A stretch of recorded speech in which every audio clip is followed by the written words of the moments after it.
do what I do. Politically and socially, economically beaten down, and society, both black and white, has made it acceptable to do so without consequences. See, people like Sonny with their high titles and their influential platforms feel comfortable lashing out at black men because they know the backlash will be minimal, if any.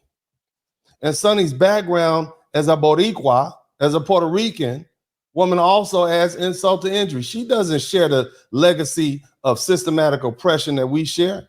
She hasn't walked the shoes in a black man who's been politically disenfranchised and socially marginalized and economically undermined for generations.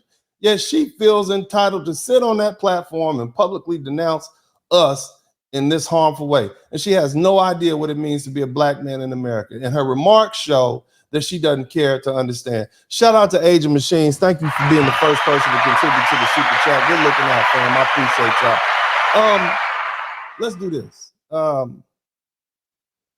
I want to play this video that this young lady put up in the response. I'm gonna just let it roll through, and y'all just check it out. This is a sister who came out the woodwork, and I have some things to say about it, but I'm gonna just let it roll through. Y'all check this out.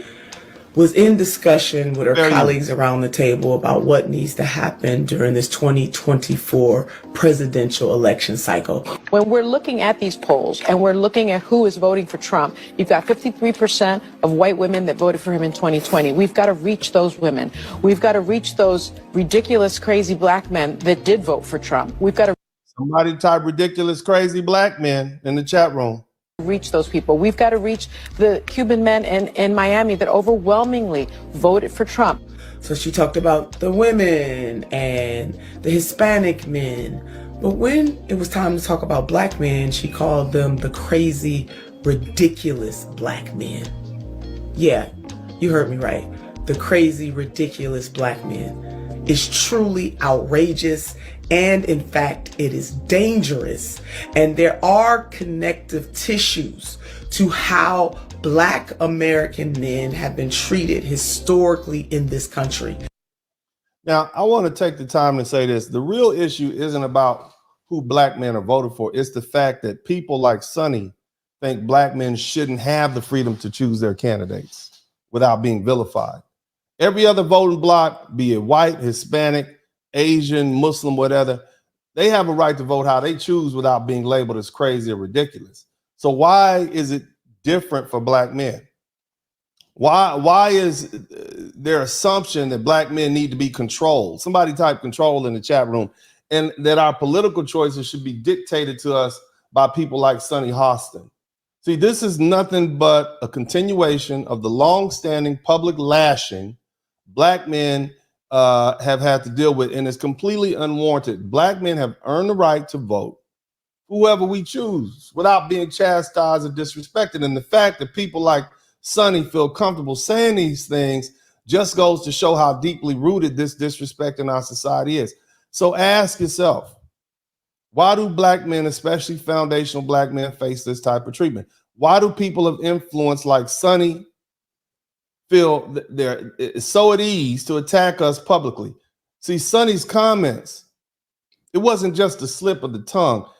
It reflected on how black men are still seen in this country. And until we begin to address that, and until we hold people accountable for these statements, they're going to continue to see us and hit us with this type of disrespect. But as black men, we need to continue to stand firm and vote our interests. And I tell you brothers that all the time, vote your interests, vote who you see fit. But in the meantime, demand respect, demand the respect we deserve, whether Sonny Hostin or anybody else likes it or not. I'm gonna let this sister finish talking. In other words, this moment from President Barack Obama giving a stern lecturing to black men, to Sonny on ABC's The View, mainstream media, referring to black men as both crazy and ridiculous, because it is wrong. Black men are the most progressive male voting bloc in the United States of America. In 2016, over 81% of black men gave Secretary Clinton their vote. Over 81%. Meanwhile, on the other side of the ledger, white men only 32%. So why is it that folks are trying to browbeat black men when it is empirically unwarranted, but yet folks feel very comfortable in doing it? You know why? Because it is rooted in a historical context in this country. Now, I appreciate this young lady talking about the historical context, but it's more than that. There's an elephant in the room, and I'm gonna talk about that in a minute. Y'all hit the number one button. That makes it very easy and very clear that black men can be beaten down in this society, politically, socially, economically, and nobody even gives it a second thought. Now, the people who are saying these things, some people understand that historical context, and some people might not necessarily understand that historical context. It is a public lashing of black men. Mm-hmm. And even some in the media have said that President Obama did not go far enough in his chastisement of black men. And I simply don't understand. What that sister is referring to is the recent comments that Barack Obama made in Pittsburgh at Kamala Harris's campaign headquarters, where he literally lectured black men and basically told us we were sexist and stupid. So that's what she's talking about. I've played that video enough times, so I think you guys get it. Okay, so let's finish this. Now, because what else should President Obama have done making reference to black men and how they will vote during this election cycle? I mean, should black men be taken out and literally beaten?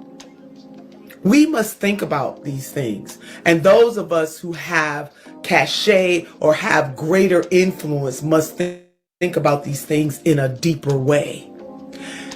Black men in any election cycle, 2024 included, have the right to choose the candidate or candidates that they want to vote for without being vilified, chastised, told what to do, and more importantly, being called crazy and ridiculous. About us. This is what this public figure, this educated, intelligent woman who has a public practice. Imagine if one of those white women on that show, Joy Behar, had called black men crazy and ridiculous. We would call that racist. But because Sunny Hostin is Puerto Rican or Afro-Latino, whatever you want to call it, she gets a pass. We're going to analyze that. Let's just as any other voting bloc, be they women, white, black, Hispanic, Asian, Arab, or other, be they men, black, white, Arab, Asian, or any other identifying quality, those various voting blocs have a right in the United States of America, at least that's what we say, to vote the way they want to vote. So ask yourselves, why are black men being treated differently from others? And more importantly, why do people of title, of high title, high influence, or not so much of a big title, maybe not so much influence, but feel incredibly comfortable calling out black men only? Ask yourself that. It really is about our construction and how we are socialized in this country. So that's the question. Why do they feel so comfortable doing it? And that's what we want to get at. Okay. Now, this sister in question, she raised some good points. And when she asked, why is it that folks feel so comfortable browbeating black men when it's completely unwarranted? Okay. And she's right. And it is rooted in a historical context. It goes back to slavery and Jim Crow and beyond, but there's something deeper she's missing. Something that we just can't gloss over. See, these women are not foundational black American women. Sunny Hostin, right? She's a Puerto Rican woman, raised in the Bronx, went to a Puerto Rican high school. She feels completely free to make disparaging remarks about black men because for decades, our own foundational black American women have been the loudest voices, publicly disrespecting and tearing us down. What's up? Welcome to the broadcast. This is Uncle D. People wash their ass in the tub, Kamala Harris. You we tune in to Uncle D. This black man talk, pull up, homie, take a seat. Don't be a shadow watcher every day. You learn something, then you earn something. Let them know and drop some money in the plate. It's getting cold, ladies, talking ratchet. Blizzard King here, grab your coat, zip your jacket. Keep quiet for a second, close your jaw. Attorney Spurling, this ain't pearly, know the law. Talking Constitution, pushing pins when he shootin', give him that. Masculinity, just for the record, sprinkle that.